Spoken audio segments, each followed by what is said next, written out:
All right, it's actually just past 7 p.m., so it's about time for us to get started with our Bible study this evening. Barry's out of town. I think he's in Florida. I don't know. He doesn't tell me. He doesn't tell me anything.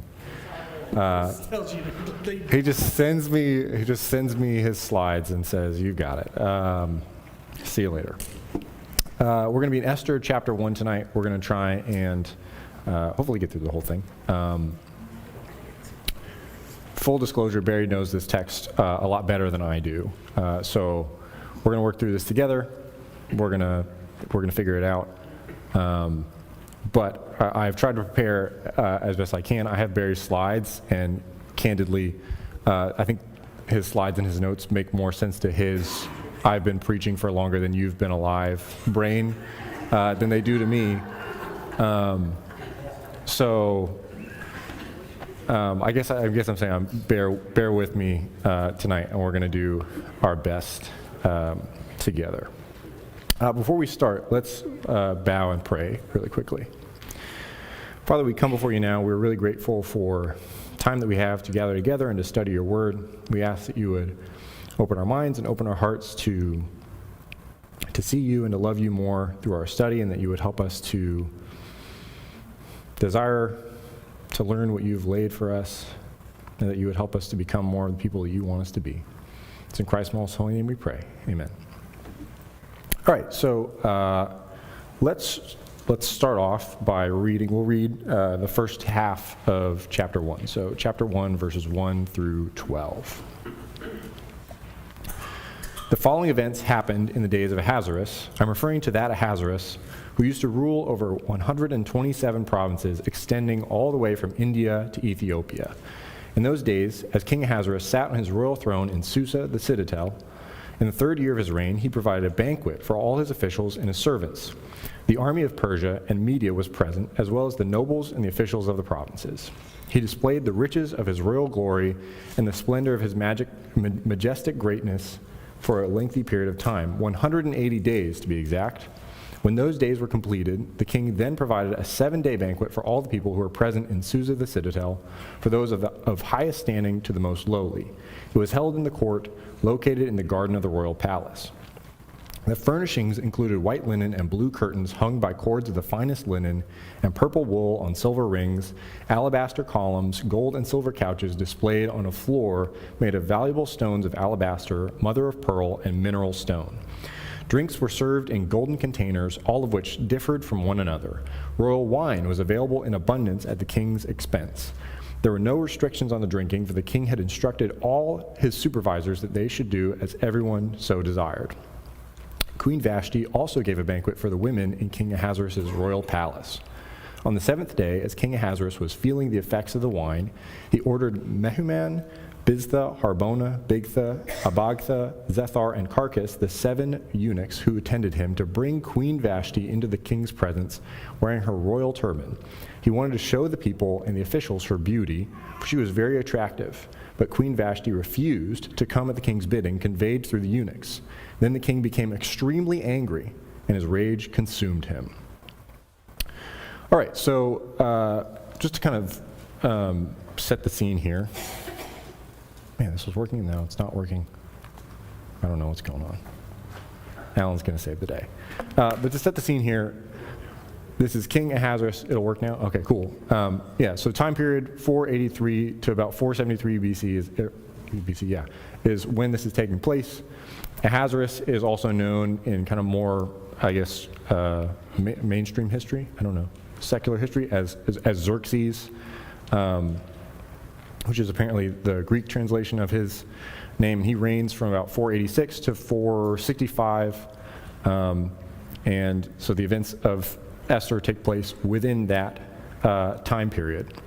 Anybody got any ideas about knowing a little bit about that history time period? Any history buffs have some ideas about what this banquet might have been about or coincided with? The fall of Babylon? Not the fall of Babylon. It's more so looking forward to something.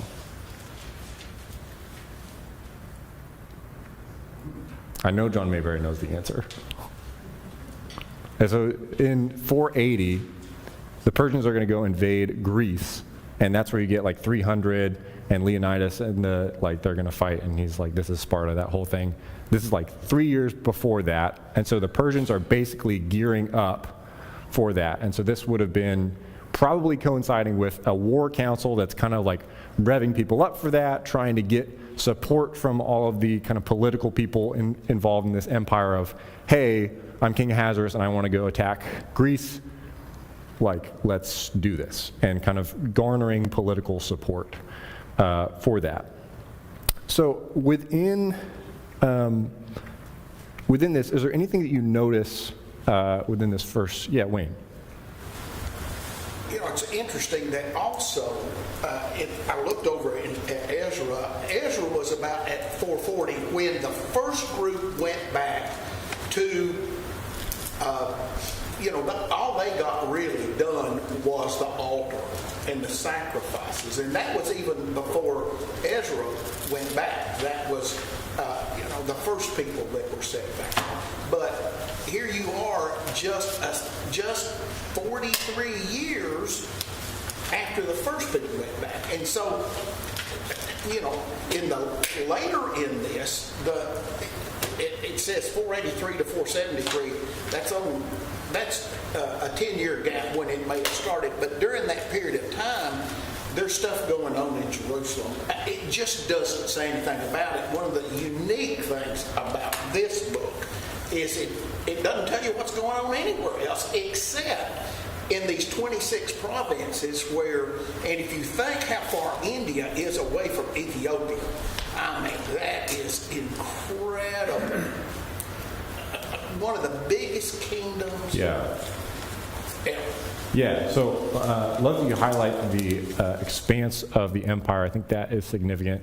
Also, you're right, of like, this is a time period where some of the Jews have started to go back, and Esther and Mordecai and kind of their friends, I guess, would be people who didn't go back, right, to start kind of helping rebuild Israel and rebuild Jerusalem. But certainly the effect or the events that are going to happen in Esther, the events that are going to be taking place, have a direct impact on the things that are going on in Israel, particularly the idea that, hey, there's kind of some restoration going on here that is intended to lead us to the time of Christ. If things in Esther don't go the way that they go, all of that gets shut down because the Jews get wiped out, right? So I think that's great to keep in mind, is that there are Jews in other places in the world while this is happening. Of particular note would be in Jerusalem trying to rebuild. Are there any things that you notice within these first 12 verses that maybe connect back to some of the themes in the book that we've talked about, or maybe foreshadow things that are going to happen? Anything that you notice of that nature? Yeah. I know we mentioned last week and before the number of times things revolve around banquets that happen, but this one goes into detail that the others don't as much, just to give an idea of how lavish this is, how much this would be outside of the norm. I mean, it's amazing. The picture is magnificent. But sort of picture in mind of how this would happen for us. So there's this picture of a banquet. This is kind of the first one, and there's all these banquets throughout the book. Michael, what were you going to say? Almost like a comical abundance. Kind of how I felt the book, but the king never does anything halfway. Okay, yeah, I like that. Almost like Jurassic Park guy. Like, we've spared no expense. Like, he's kind of like really, really going overboard in everything that he does. What's maybe the significance of that, or like why is there so much detail provided around these descriptions of this banquet and Ahasuerus' wealth? Why spend so much time talking about that, do you think?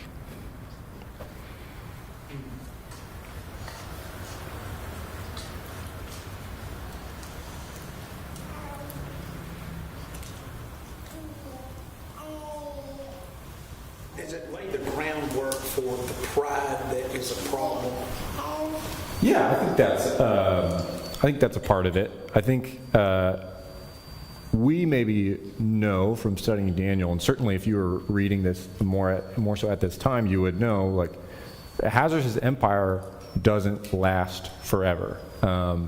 He has all of this wealth, and eventually Alexander the Great is going to come in and find all of this wealth, and I guess it's going to become Alexander the Great's wealth. And so there's a little bit of this foreshadowing of, you're kind of like, it would be like saying, you know, in the days of Richard Nixon, who governed over the 50 states of the United States of America, and you'd be like, oh, okay, like, that guy is gonna, like, maybe not be remembered super well. You kind of have this sense of, like, okay, Ahasuerus is being portrayed in a very favorable light right now, but we kind of know, just from history, this isn't going to necessarily be the long-term legacy of Ahasuerus. Any other thoughts along that line? Yeah. Don't you think that he had this feast so that he could show his power? Yeah, absolutely. I think that's definitely, like, the intention here, especially because he's trying to expand his empire, right? Like, he's basically getting ready to say, hey, I'm ruling from Ethiopia to India. I would also like to add Greece to that. So let me show you how powerful I am so that I can go accumulate more power by conquering another nation. Yeah, so absolutely, I think that's definitely what's going on. Anything else? Okay, I'm going to gamble and click my next. Okay, yeah, cool. I talked about that. What about, this was an interesting historical detail that Barry included, so I'm going to talk about it, because maybe it gives some context on why is everybody getting so drunk here, and particularly in the next section. We would probably think about consuming a bunch of alcohol and getting drunk as maybe not the best way to make decisions. For whatever reason, the Persians would drink specifically when they were going to make decisions. Seems like partially they would do so because they thought it got them closer to some sort of spiritual realm, and so that it was like going to improve their wisdom. And it does. Sure, you could maybe make a case for that. But also, I guess they would basically... It doesn't improve your decisions. It doesn't improve your decisions, and it seems like maybe they had a sense of that because they would make decisions while they were drunk, and then if they liked it when they were sober, they would stick with it, is what I came across. So that's kind of that. Did I see a hand? No? Okay. What do you think about this parading the queen? What's the idea going on there? Well, he's just showing everything else, so there's this well, why not show off the fantastic wife? Yeah, so it's probably part of like his goal of garnering some political power. What's kind of the results or the implication of her refusal? Like, why is that a big deal beyond like, hey, I'm your husband and it's kind of annoying that you didn't listen to me? What's kind of the bigger picture there, maybe? Disobeying the king. Okay, disobeying the king. Yeah. Why would it be a big deal, particularly within the context of... If she didn't disobey, then the rest of the story wasn't happening, basically. Yeah, that's true. So I think that's a great point of like, her disobedience certainly creates this kind of ripple effect that's going to go throughout. And we'll talk about that actually in a sec of like, there's a lot of really tiny, just kind of happenstance things that cause subsequent waterfall things. Michael, you were going to say something. Maybe that's what he's been trying to do this whole time. Yeah, absolutely. Hey, I'm out here trying to get all these guys ready to go attack Greece with me. How am I supposed to convince them that I can command an army if I can't even get you to do what I want? So it kind of makes him look pretty incompetent, right? When she refuses to kind of concede his request. So are we supposed to look favorably upon Vashti? Are we supposed to vilify her, I guess. What do you guys think is the correct way to look at her actions here? It's hard to know because we don't know any of her intentions. Was she afraid of going? We already talked about before. I think, you could infer that she might be the only female going into this huge group of only men. She may be insulted by it. She may be defiant. Without knowing her intention, we kind of guess the fact that she didn't want to go. Yeah, I think that's a great way to look at it. It's hard to tell really why she doesn't want to go. We know that Ahasuerus is drunk. She, I guess, might have been drunk. Presumably, if the guys are drinking, so are the girls, I guess. But we don't know for sure. And we don't know why she doesn't want to go. Maybe she thinks it's a bad idea in terms of garnering political power, and she's trying to help him out. I think the danger that we want to avoid is trying to slice it one way or the other. I was actually talking to a guy recently who was adamantly convinced that she was being very defiant, and this whole chapter is about modeling male headship, and she should have been obedient and gone to Ahasuerus, and he was right to divorce her. And I was like, okay, well, I don't think that that's quite what the text is saying. So I think it's dangerous to look at this and try to read too much into her intentions, because we don't know what they were one way or the other. Yeah. But she made her own feast for the women. But then, yet she refuses to go to the king's feast. Yeah, so it's possible that she was just being selfish and was like, I don't want to go. I've got my own party going on. We just don't know. Why do you think the author does kind of refrain from making some of these moral judgments? I kind of give it away because these are Barry's slides, not mine. Yeah, Danny. I think this kind of plays into the fact that it's a pretty serious thing to rebuke the king. Yeah. We're kind of trying to see that. Public rebuke. Yeah, that it's a pretty big deal to go up against the king. Why is that significant? Yeah, John. Purely because of the known outcome of what she did. I've always, in my mind, chosen to be on the side of we don't know what that request actually entailed. It could have been something demeaning. It could have been something where she was like, absolutely not, and I'm not going to do it, even though I know what this is. So for someone to do that without having a good reason, you're either mentally, there's something wrong with you if you make that decision without being very, very solid. Basically, I am sacrificing my life to say no.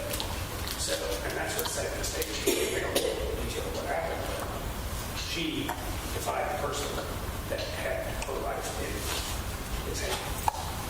The outcome. Yeah. It's easily 50-50 she was good. Yeah. We're not told explicitly what happens to her, but it seems like,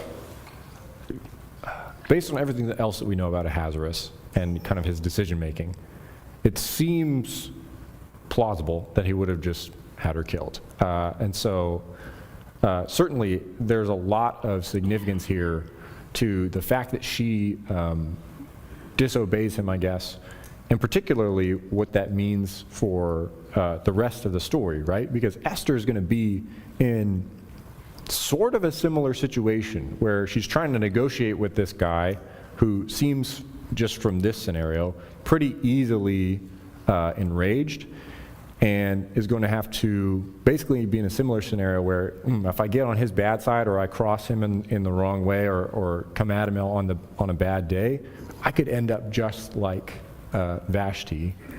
And I think that's kind of what we're seeing. Any other thoughts on that? Yeah, Micah.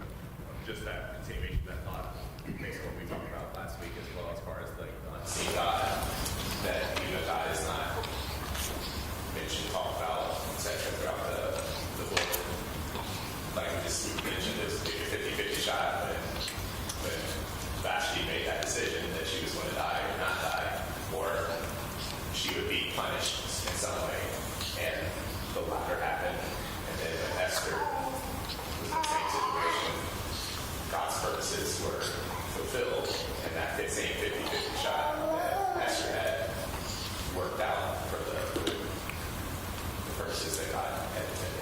Yeah, I love that connection of like, it just so happens that even though Ahasuerus has a track record of getting mad at his wives, just so happens that she is on his good side. I think yeah, that's a great idea. Yeah. He could have extended his Sure. scepter or not. Yeah, it illustrates that God's providence is at work in the story. Yeah, I think you have this situation where there's basically one guy and he's got all of the power. I think I mentioned this maybe last time I was teaching class, but like the character that I have been imagining for Ahasuerus is Kuzco from Emperor's New Groove, because he's just kind of this king who seems to kind of be like in his own world, like rolling how he wants to roll, not really like thinking through his decisions. And like if you throw off his groove, that's it. And so he's just kind of all about me and my wealth and my power, and doesn't really seem to care too much about anybody else. And so this is the guy who's in charge, is somebody who has all of the power and isn't particularly concerned with the needs or wants or anything of anybody else.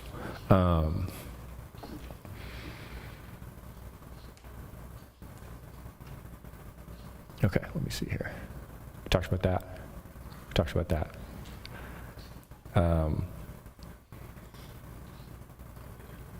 Why do you guys think the story starts here?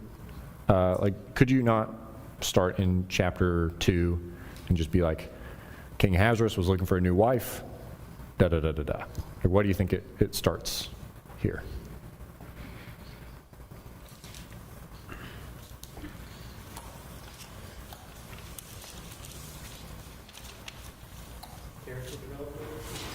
Yeah, I think there's some character development going on. I think partially, yeah, it's kind of trying to see Ahasuerus and who he is, but also trying to set up like the environment that Esther is going into, and the culture of the world that they're in is one that's not particularly merciful or, I guess, favorable to women, I guess.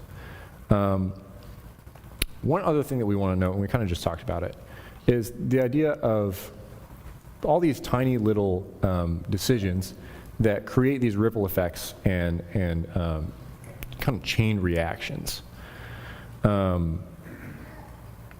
And I think those things still kind of affect us today. Like, we live in a world where people make decisions and those cause chain reactions, and sometimes it can be really small things that connect to bigger events. And you can maybe think of like examples of that in your own life of, like if I hadn't like run into this person at this coffee shop on this day, they would have never like given me so-and-so's phone number, and I would have never like ended up becoming friends with this guy and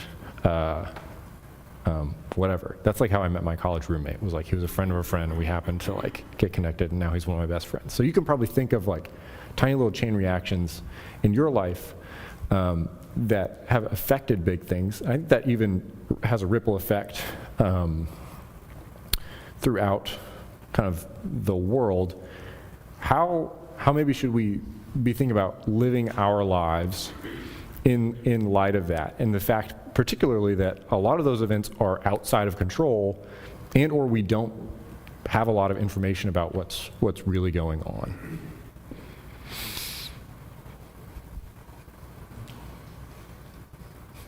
Well, a lot of people like to attribute it to God that He put them in your path.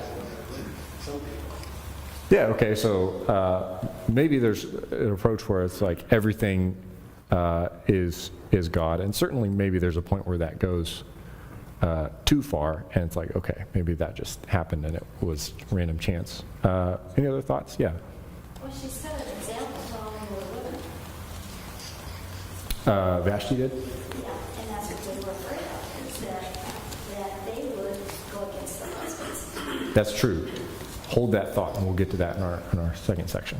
Yeah, what else? Yeah, Michael. It's like a kind of thing, maybe like Joseph, where in the moment Joseph probably didn't know that it was God working, but maybe when you look back on your life, it's a little bit easier to see where God was working. So maybe not attributing these things to God in the moment, saying, oh, I see God, you're trying to tell me to do this right here, right now, but looking back on things, I think we can certainly say some things like, God protection and all that, when we were on the other's path. Yeah, John, you have a point. Maybe this is the answer you're looking for, but the things that we often think are the big, important things that we need to focus on, they may not have any impact that we're looking for, whereas it's the things, the consequential things that we're not even paying attention to or don't give much credence to that can often have an outsized impact.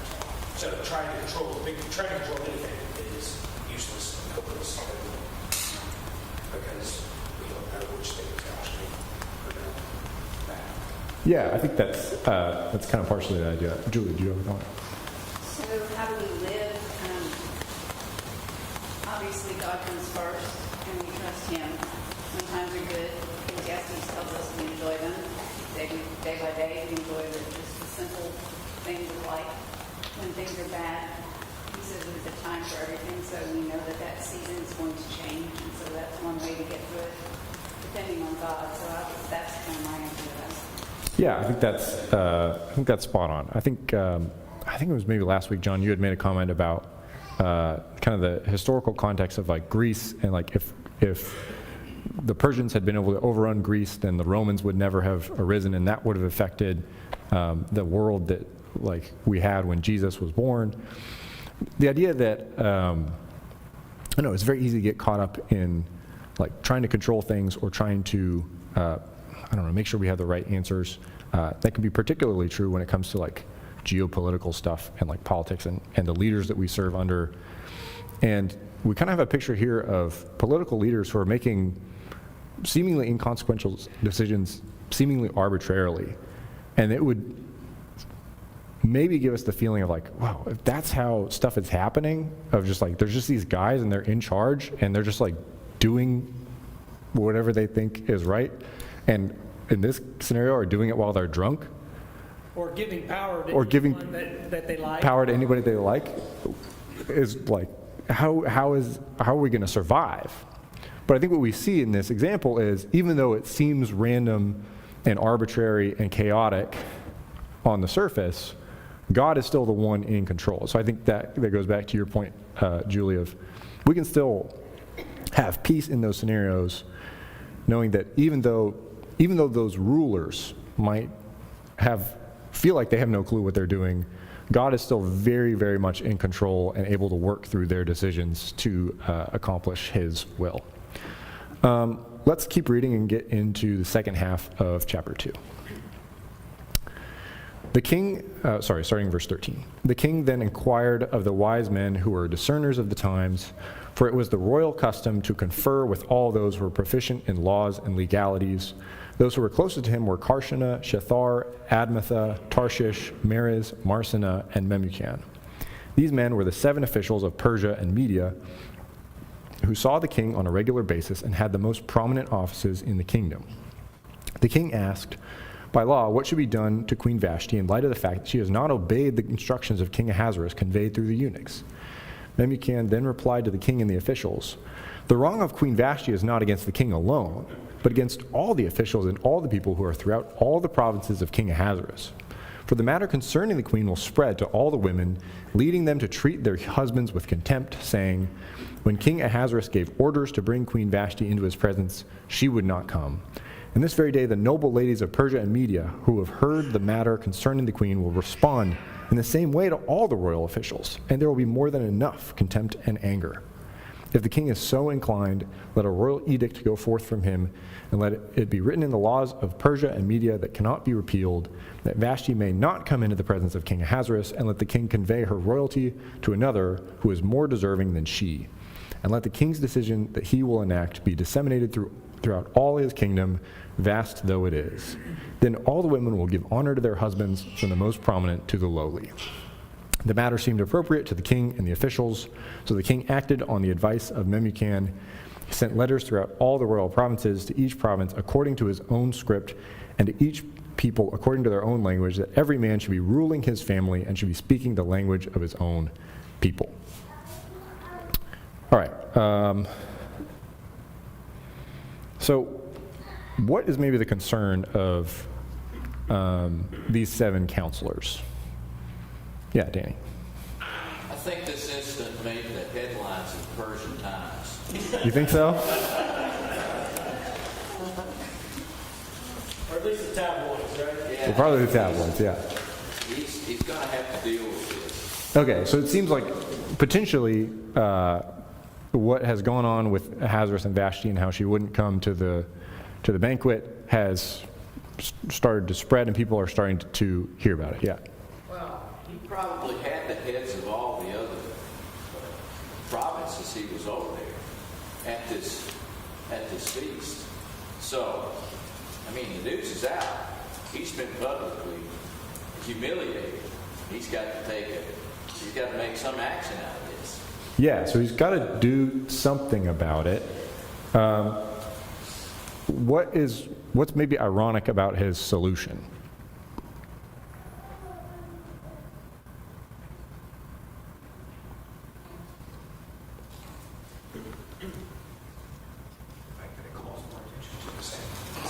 Yeah, it's like the equivalent of like posting it on social media. So he's like starting to broadcast it even more, so that everyone will hear about how Vashti has basically humiliated him.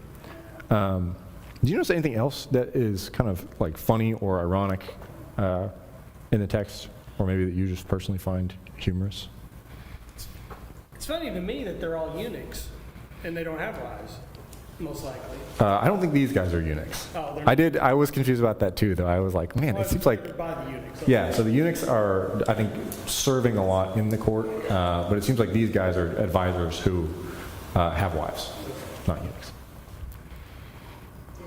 Yeah. I think it's ironic that he's sending out this edict telling everybody to be master of their own house, and he's not master of his.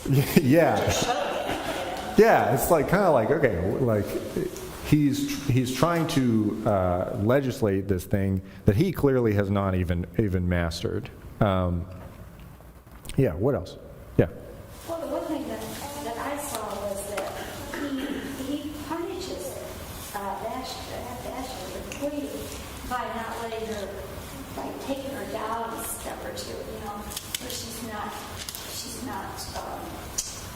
and he has somebody else take her place. But yet, they're worried about all the men and their wives and how, and he sends an edict out, a letter out saying that these wives have to obey their husbands, or else, but it doesn't say what they're going to do if they don't obey their husbands. Yeah, okay, it's like, yeah, so what's kind of weird about this edict in particular? Like, oh no, our wives are going to start thinking for themselves. Yeah, that is kind of the sentiment. I don't know. I'm not married, so I can't really speak to this. I don't know. So maybe this is, if you were a husband, I would imagine, and hopefully the husbands in the room can attest to this, I imagine issuing an edict that says, hey, wives, I'm ruling over our household. Maybe not the best way to like earn the respect of your wife. It's almost like the couple that when they keep going on the line and complain about a marriage problem, they're like, okay, now you just make sure that everybody knows you have this problem. And it's almost more meaning to him that his pride was hurt that she didn't tell him. And now he's made sure the whole kingdom knows. Yeah. That this problem has happened. Yeah, yeah. That doesn't give him any favor. Absolutely. It makes him look worse. It's kind of a silly way to try and deal with the issue, because now, if he was worried about it getting out before, for sure now all of the women in the kingdom have heard about what's going on and know that the guys are worried about this happening. And so it seems like kind of a silly decision. Any other thoughts on that? Just to give you an idea of his personality, when he actually took his 1,000,000-man army to invade Greece, they had to cross the Hellespont, which is about a mile of water, so they created a giant pontoon series of bridges to move this 1,000,000-man army across, and the storm came in the night after they built it and ripped it all apart. he had the Hellespont flog the water because it defied him. Because it's his whole process. He didn't say, you defy me, so fall. And then they go the riches to get it across. That is personal God. Okay, that's some great, I guess, extra biblical commentary there on, I think the kind of guy that we're dealing with. Maybe like, how should we evaluate these rulers? Like, what's kind of the picture that we're getting of these guys? Apparently this was not the decision to be drunk. Yeah, so it seems kind of silly that they're making this decision while they're drunk. What else? They're really concerned about their image and how they are viewed by their public, more so than actually ruling their public and helping their public. Yeah. Oh, that's a great point of like, because we kind of see that with Haman too. These guys are pretty concerned about pomp and circumstance and seem a little bit detached from the people that they're actually ruling over. Say what? Things haven't changed a lot, have they? Yeah, you could make the case that things haven't changed much either. I think particularly it's maybe significant that these are the guys who are in power and they're trying to kind of enact all of this. These are also the guys that Esther is kind of trying to go toe-to-toe with. Do you see any irony in who Esther is and who these guys are and kind of their, I guess, perception of women? She's an orphan. Say what? She's an orphan, number one. I mean, her parents have died, and she really has no power at all. But she just finds herself in this place. Yeah, so she's coming in from certainly a maybe the opposite background of somebody who does not have a lot of power. And she's a lot smarter than them, evidently, or she at least outsmarts them, right? You have all of these guys who are supposed to be the wise Persian rulers, and Haman, I guess, is not mentioned in this chapter, but he's kind of in that cohort of these type of guys. And these guys are, in chapter 1, trying to make this edict to basically, like, really cement, like, the patriarchy in, like, a really literal way. And they're outwitted by the end of the book by a Jewish woman. So not a person, and not a guy like they are. And so I think there's some irony in that's the kind of person that God is using in particular to work out his will in this story. It's not somebody that you would, not somebody that these guys would look at as a threat or somebody who would have power to kind of go toe-to-toe with them.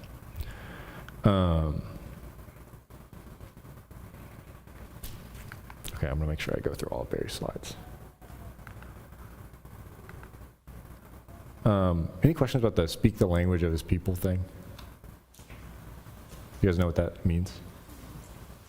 Okay, so if you go from Ethiopia to India, you got a lot of different languages. And so you would have had a lot of basically interracial marriages, and you would have probably had people who are speaking different languages. And so we experienced this with the Israelites, right? When I think in Nehemiah, they go back and they're married to, I don't remember what other nation it is, but their kids don't know how to speak Hebrew. And it's like a problem that these Israelites have married women that they weren't supposed to marry because they're not Israelite women.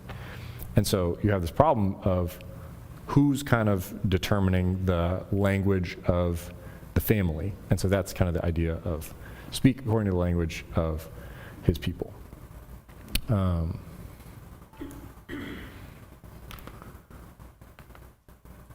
Okay. Any other thoughts on chapter 1 or Esther as a whole? Yeah, Debbie. Something that strikes me is the marriage between the king and the queen was very different than what a marriage in modern day America is. The queen, we learned later, could only come to see the king when she was called, and So it wasn't like he would consult with her before making any decisions or anything like that. So I can kind of understand.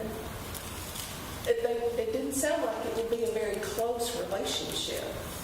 Yeah. And certainly a lot of those marriages would probably have been political. You're definitely right of like, I mean, it'd be also, I know he has a harem, and so yeah. he's very particular about when he calls the queen. Yeah, definitely we're not dealing with somebody who is a loving husband. And I think that's probably important for the context of like when Esther is dealing with everything that's going on. Like that adds to the tension of like, it's not like this guy is her husband and kind of the way that we would think of today and like, you know, they have a great relationship. This is a guy who's like, he's got a lot of women and doesn't seem to have any qualms with throwing them aside, killing them, whatever. Yeah, Wayne. Got a very shallow process to pick a new wife. Yeah, You know, also a great point. He's got one criteria. It's not, is she really good at, you know, what I'm weak at? And I would urge anybody that's single, figure out what you're just really no good at and find somebody that's really good at. Yeah, Ahasuerus is definitely not using a particularly discerning process to find a new wife. We'll get into that in chapter 2. Yeah, Micah. I guess just from another application standpoint, because we see that King Ahasuerus looked at the wife queen as property. Essentially, he wants to have the best in his kingdom, right? So he considered at this point later on Esther to be the best out there, but she was just property. She was not a relationship, right? But in the story that we now know, Esther somehow was able to have so much power over the king. Yeah. Why is that? Yeah. How did she have so much power over the king and his decision making? Yeah. When he considered his wife or the queen to be property. Yeah, I think that's a great point to end on. I think what we really want to see from chapter 1 is just kind of the big picture of the culture and the environment that Esther is taking place in, of one where like women don't necessarily have a lot of power, one where it's pretty dangerous. You've got a king who kind of rules with reckless abandon and you need to tread lightly around him. It doesn't seem like in that scenario any of the things that happen should happen the way that they did. And so that helps us to, I think, see a picture of God's providential intervention in ways that are not grand and miraculous, but are subtle and through humans' interactions and decisions, how God is still totally able to control and rule over that scenario. And I guess even in under subpar leadership, God is still the ultimate authority. And we're going to see that throughout the rest of this story. That's all I got. Thank you guys for bearing with me. Barry will be back next week.